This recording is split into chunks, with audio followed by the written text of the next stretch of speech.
un podcast de Cooperativa. Este es un podcast sobre historias que suceden delante y detrás de la pantalla, sobre las personas que hacen películas, las personas que las ven y las personas que las sueñan.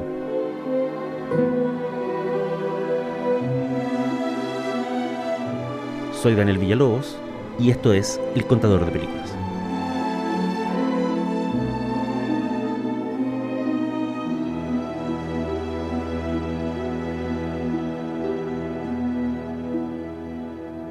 Soy Daniel Villalobos, esto es El Contador de Películas y la historia de hoy se llama Los exterminios y resurrecciones de Spielberg.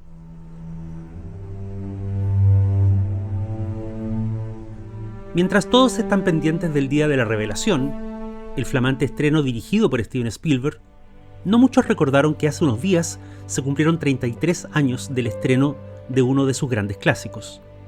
Estoy hablando de Parque Jurásico, que tuvo su premier mundial el 9 de junio de 1993.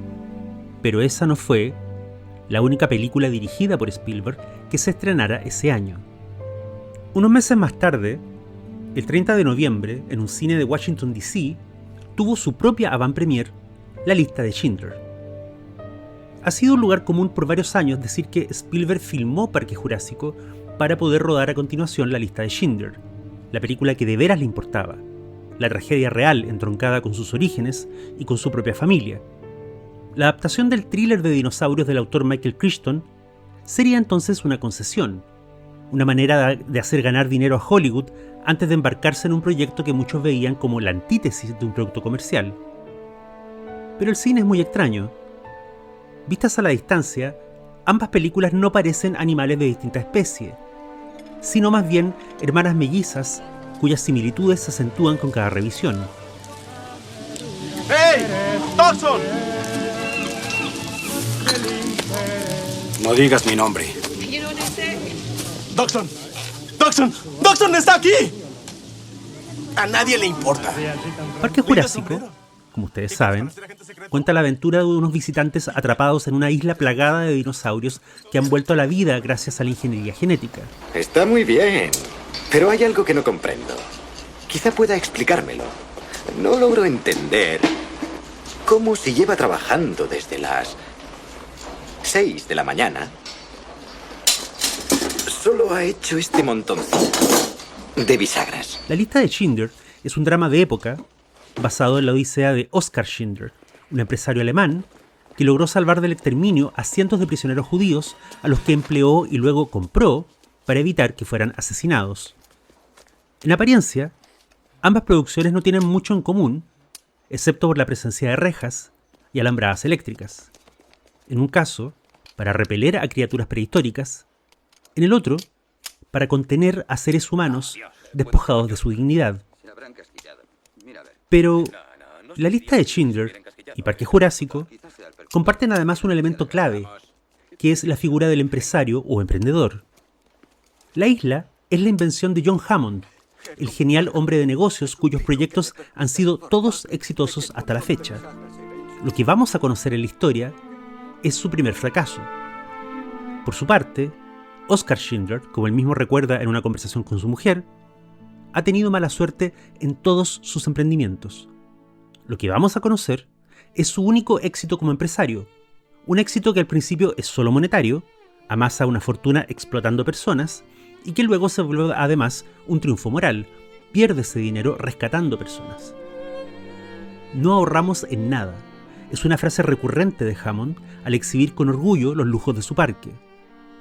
También sería un dicho aplicable a Schindler, quien gasta un dineral en conseguir los licores, chocolates y lujos con los que ganará la voluntad de los mismos oficiales nazis que luego le concederán jugosos contratos de producción de guerra.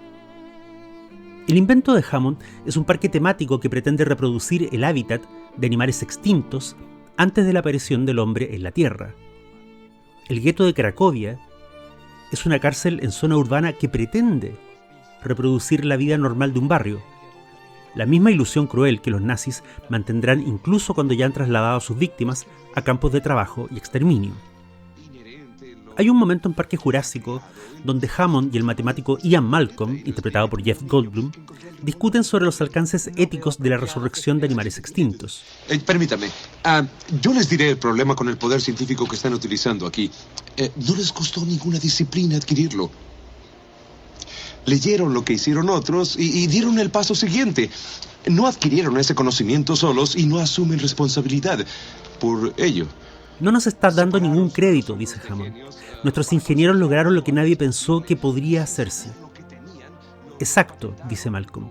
Solo pensaron si podían hacerlo, no se preguntaron si debían. El mismo argumento de Hammond reaparece en la conversación de Schindler con su mujer en un restaurante. Quiero que todos me recuerden, dice él. Quiero que digan, Oskar Schindler. Él hizo algo que nadie pensó que podría hacerse. En una conversación con Alexander Kluge, el dramaturgo alemán Heiner Müller sintetizó una vez en una reflexión escalofriante la mirada que él tenía sobre el exterminio nazi. Lo que aprendimos de Auschwitz, dijo, fue que todo lo que puede ser pensado es realizable. Y si algo es realizable, podemos esperar que en algún momento será realizado. Hacer lo impensable, sea eso un arrebato en aras de la arrogancia científica o el fanatismo genocida, es una de las conexiones profundas de estas dos películas. Y que el lazo sea a la vez siniestro y optimista, que conecte las promesas y los horrores de la ciencia, no es raro en Spielberg. Un director, recordemos, que pocos años después debió recurrir a un proyecto póstumo de Kubrick, uno de los grandes cineastas de la deshumanización, para analizar en inteligencia artificial la capacidad de la tecnología para reproducir o hacer irrelevante a un ser vivo. Te encontré. Hola. Hacer lo impensable, recordemos, es también un viejo mandato del cine de espectáculo, aquel que ha cobijado a Spielberg durante casi toda su carrera. Asombrarnos con lo que nunca pensamos ver, perseguir la novedad que llenará las salas y arrasará los Óscares. Por eso no es extraño vislumbrar en la lista de Schindler y en Parque Jurásico otro tema común como es la representación. Representación de dinosaurios asesinos, que son promovidos como atracciones de circo, pero también representación del exterminio de un grupo como la limpieza necesaria para reescribir el pasado. Today is history. Today will be remembered. Lo dice el oficial interpretado por Ralph Fiennes cuando da el vamos al desalojo del gueto. Él dice, este día es histórico. Este día será recordado. En años futuros los jóvenes se preguntarán con asombro acerca de este momento. Esa arenga podría pertenecer al Hammond que inaugura el parque, pero, he ahí la autoconciencia, también podría ser parte de la promoción de un nuevo blockbuster veraniego. Otros ejemplos. Las velas que siguen encendidas en una mesa donde ya no hay comensales al inicio de la lista de Schindler. La cinta donde se lee Cuando los dinosaurios dominaban la Tierra, que cae oportunamente a los pies del tiranosaurio que ruge al final de Parque Jurásico. El anillo que Stern le regala a Schindler con la inscripción El que salva una vida salva al mundo. En paralelo con el mosquito atrapado en ámbar, el mosquito cuyo resto de vida será el ADN necesario para salvar, para traer de vuelta, a todo un ecosistema muerto. En Parque Jurásico, lo que no debería existir camina libre. En la lista de Schindler, aquellos que nunca debieron morir caen a manos de sus verdugos. En ambas películas, la huella genética de la vida se alude con pequeños símbolos. La ceniza de los cuerpos humanos que cubre el auto de lujo de Schindler, conectada con las muestras de ADN que los ingenieros de Hammond manipulan a su capricho. Creo que ambas películas tocan el tema de la representación de una forma tan profunda, no solo porque se hacen preguntas enormes respecto al asunto desde veredas distintas. ¿Cómo representas en pantalla animales que nunca has visto? ¿Cómo representas en pantalla un horror que parece único? Sino además porque en conjunto, las dos películas forman un extraño relato sobre el tema que recorre todos los filmes de Spielberg desde sus inicios. Ese tema es el cine.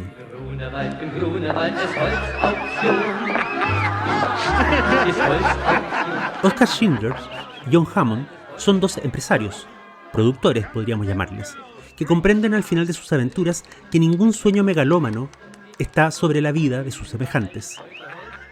Pero para llegar a ese punto, han debido atravesar relatos que conectan el artificio con la realidad de maneras muy complejas y donde los juicios simples no sirven. Schindler, por ejemplo, es un carajo que obra el bien casi por accidente. Por supuesto, salva a cientos de prisioneros, pero al menos en la película, no tiene escrúpulos en explotarlos para ganar el dinero que más tarde gastará en comprarlos. Es una situación muy extraña desde el punto de vista ético, pero que la película escamotea gracias al guión de Steve Salian y al talento histórico de Spielberg para despertar simpatía hacia personajes que son desaforadamente egocéntricos, ya sean Roy Neary o Indiana Jones. Hammond es el verdadero villano de su película, pero la historia no lo presenta así. El villano, casi por descarte dramático, es el torpe ingeniero de sistemas que sabotea los circuitos de seguridad de la isla para robar embriones.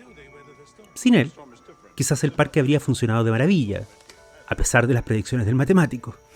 Dicho eso, hay algo que siempre me ha molestado. Se estaba derritiendo. ¿Qué clase de abuelo es John Hammond? Que cuando sus nietos se pierden en una isla llena de bichos peligrosos, en vez de ir a buscarlos, manda a un empleado y él se sienta a tomar helado. Bueno, igual si alguien no se tomaba ese helado, se iba a perder, porque estaban sin electricidad. Pero, en fin, lo interesante es que el pecado profundo de Hammond, su arrogancia, su ceguera, es visto con simpatía porque es también el pecado de Spielberg, quien tiene un proyecto similar, como es resucitar dinosaurios a través de la tecnología.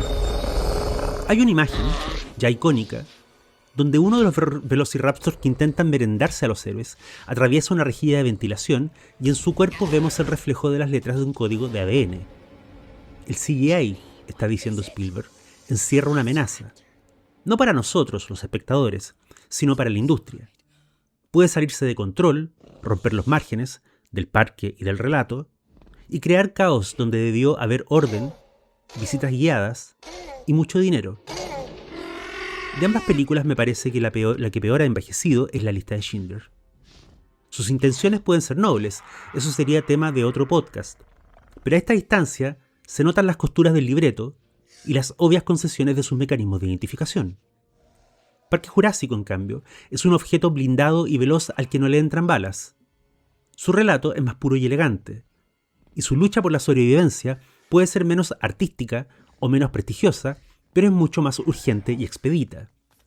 Devorar o ser devorado, huir o pelear, son las nociones del cerebro reptil y son también los lemas del cine comercial, una de las instancias del capitalismo moderno donde la lucha por la supremacía es más cruel. En su época, Parque Jurásico fue vista como una extraña muestra de escapismo autoconsciente y cínico, una historia donde el logo del parque era también el logo del afiche de la película. Hoy día ese dato luce menos mercenario y más trágico. Lo que Spielberg estaba contando era el final del sistema de estudios de Hollywood donde su generación alcanzó a florecer.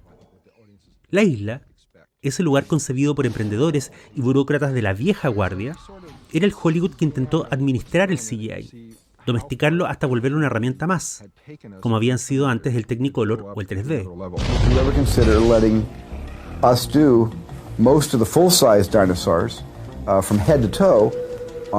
Pero el mundo digital contenía el germen de su propia autodestrucción.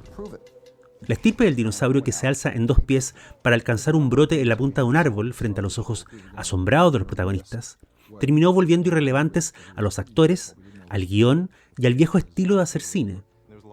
33 años después, hemos tenido personajes, paisajes y mundos enteros creados dentro de un computador, desde las Toy Story de Pixar hasta la saga de James Cameron en Avatar. Por otro lado, representar el exterminio nazi en pantalla no es un tema menor. El propio francés Jean-Luc Godard, en una carta de 1995, reconoció como un error personal no haber prevenido a Spielberg acerca de, comillas, reconstruir Auschwitz. Una frase que algunos leyeron como un ataque, pero que cobra otro sentido, más profundo y más ambiguo, al recordar que Godard consideraba un fracaso del cine en general no haber podido transmitir la experiencia del Holocausto en pantalla. A pesar de todo esto, Parque Jurásico, tan gloriosa en sus logros técnicos y en apariencia tan humilde en sus ambiciones artísticas, me parece la mejor película del dueto. Como las grandes obras de su director, desde Encuentros cercanos hasta Minority Report, su tema es el espectáculo visual, entendido como obsesión personal, pero también como una industria que se devora a sí misma. Después de filmar una película, que en el fondo era una fábula sobre la muerte del cine, a Spielberg solo le quedaba contar una historia que hablara sobre la supervivencia del hombre. Es por eso, quizás, que la lista de Schindler termina con imágenes documentales de algunas de las personas que se salvaron gracias al empresario alemán. Es como si, al final de la cuerda del artificio digital, Spielberg hubiera pensado que la única manera de encontrar sentido en su trabajo era volver al registro de eso que algunos llaman lo real.